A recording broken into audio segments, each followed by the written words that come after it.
A lot of the material we talked about was paradox, and then the soup of shame, blame, and guilt, on how different organizations or different groups or different species projected shame, blame, and guilt here, and we accepted it because we were in remedy and resolve. We were a universal source where the rest was in a polarity source, so they came here to find ultimate resolve. How do we apply this knowledge to this person of today? It is the person of today who's in the ever-present, co-creative, procreative moment, moving forward in the moment-to-moment life. The application of the knowledge is understanding the program we come with is our DNA. Our DNA skin suit has lots of memories in it, and these memories have ages to them, or epochs, like an epoch of the Dark Ages, or the epoch of the Renaissance, or the epoch of the third dynasty of the Egyptians, or the seventh dynasty of the Chinese. Each of those is an epoch. And all those epochs are a rung in your DNA ladder. To apply that to today is saying this individual who's here is separate of everything else. Our observance of separateness is to understand we were never separate in the first place. It is a state of perception in the dreaming mind of ourselves. Back to this person, what can one do to define boundaries so the dream world can be here, so you can manifest here? That's how we take the knowledge of what's there, turn this to action, and manifest our desire, our love, our heart space, and everything in between that that aligns us to the unity of life. If you were to read somebody and you have shared with me that you are able to look at these epochs, these different ages that they have experienced that are in their DNA at this time, what I have seen is that people have a tendency of looking at things historically as if this does not relate to them, Exactly. as if this is a story.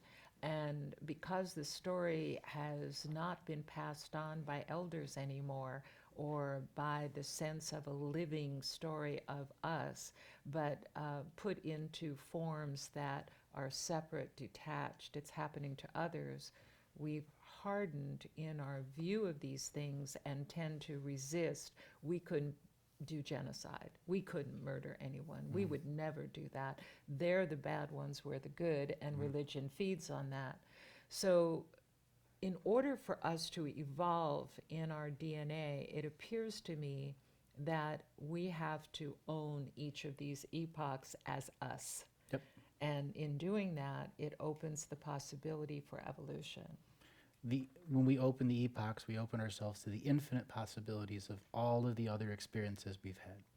Ultimately, that's what the awakening is, that you have some awareness of your lifetimes here on earth beyond just this physical incarnation and future incarnations. Our DNA is consciousness. Consciousness and energy depict the nature of reality. For us to manifest reality here in the now, what did it take for everyone to be here? An infinite amount of stories for the 25 people that are here. And for all those people that'll be listening to archives, it's another infinite amount. Each person is infinite, but our perceptions of ourselves are finite. How do we get to infinite? That's the alone journey, the internal journey, the journey of the spirit, and the one that says, if you want to have the experience, go out and do it. What is doing? It's your free will in manifesting, acting, saying, I want this to be here, and I will bring it into my sacred space that's in my heart, and I will co-create with it, and then eventually I will procreate in this world what I'm trying to manifest, whether it's a talk with Cosmos, or a radio show, or someone that needs a job, or someone that's down and out and hard on luck, and all of a sudden something comes to them that's this bright and wonderful thing, and all they have to do is touch it. And in that frequency, the depression, regression, or obsession can go. Just as you said in the last time, you had that sickness, and you touched the child, and it was gone because you changed your reality at that moment, allowed the fullness of heart space in. I think it's important that people remember their lineage, Absolutely. not from the genetic line that they're familiar with, the family they were born with and where their family came from. That is important to understand a genetic choice that you made in this lifetime. I think it's important that you know that you've been a part of every culture, that you have been born of different star systems, that you have lived for millions of years and had millions of lifetimes. When you have that perspective, whatever the issue is in front of you, you begin to realize you've got resources.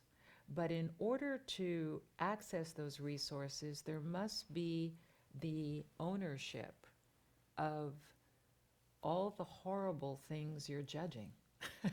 Because that's what we've learned to do. It's everywhere.